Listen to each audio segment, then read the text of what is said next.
నమస్కారం NS news కి స్వాగతం. నా పేరు ఉషా. ముందుగా ముఖ్యాంశాలు. దేశంలోనే తొలి మహిళా ఉపాధ్యాయురాలిగా చరిత్ర సృష్టించిన సావిత్రిబాయి పూలే వర్ధంతి సందర్భంగా తెలుగుదేశం పార్టీ రాష్ట్ర ప్రధాన కార్యదర్శి మాజీ మంత్రి దేవినేని ఉమామహేశ్వరరావు ఘన నివాళి అర్పించారు. ఎన్టీఆర్ జిల్లా విజయవాడ రూరల్ మండలం గొల్లపూడి కార్యాలయంలో పార్టీ నేతలతో కలిసి సావిత్రిబాయి పూలే చిత్రపటానికి పూలమాల వేసి నివాళులర్పించారు. దేశమంతా కూడా జరుపుకుంటూ ఉంది. మొట్టమొదటి మహిళా ఉపాధ్యాయునిగా, ఉద్యమకారిణిగా, చిన్న వయసులోనే బాల్య వివాహం జరిగింది జ్యోతిరావు పూలే గారితో. భార్యాభర్తలు ఇద్దరు కూడా కలిసి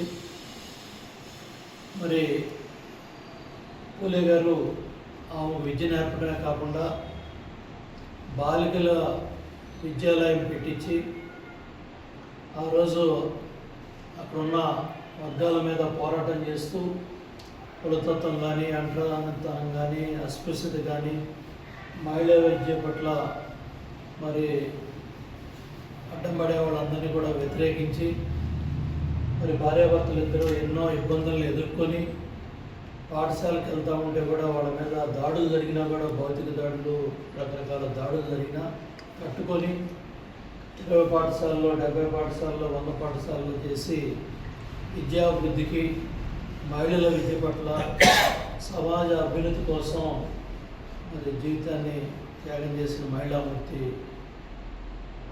సావిత్రిబాయి పూలే గారు. జ్ఞాపకార్థం తపాలా బిళ్ళలు వేయటమే కాకుండా పూణేలో విశ్వవిద్యాలయం పేరు కూడా ఆమె పేరు పెట్టారు. అట్లాగే భారతీయ మహిళా ఉపాధ్యాయుల దినోత్సవాన్ని కూడా ఆమె పుట్టినరోజు నాడు దేశమంతా ఉపాధ్యాయులు జరుపుకుంటూ ఉన్నారు. భార్యాభర్తలు ఇద్దరు కూడా సమాజ సేవే బాధ్యతగా పెట్టుకొని ఆమె రచయిత్రి, మొట్టమొదటి మహిళా గురువు. అట్లాగే బాల్య వివాహాలు చేసి విఘ్నంతో పడే బాధలు కానీ, వాళ్ళకు పుట్టిన బిడ్డల్ని ఆదుకోవటం కానీ, అట్లాగే ప్లేగు వ్యాధి వచ్చి పూనాలో, మహారాష్ట్రలో ఆ ప్రాంతాల్లో ప్రజలే అడవుల్లో పారిపోయే పరిస్థితుల్లో ధైర్యంగా వాళ్ళకు అండగా ఉండి సేవ చేసి ఆ వ్యాధి బారిని కూడా పట్టడం జరిగింది.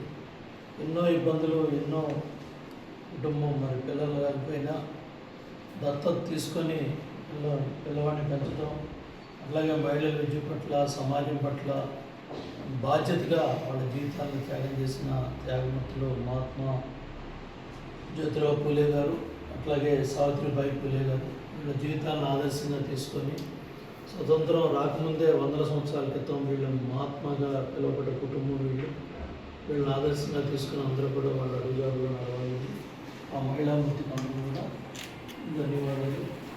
శాంతికరంగా పాల్గొని జోహార్ సావిత్రిబాయి పూలే గారు, జోహార్ సావిత్రిబాయి పూలే గారు, జోహార్ సావిత్రిబాయి పూలే గారు.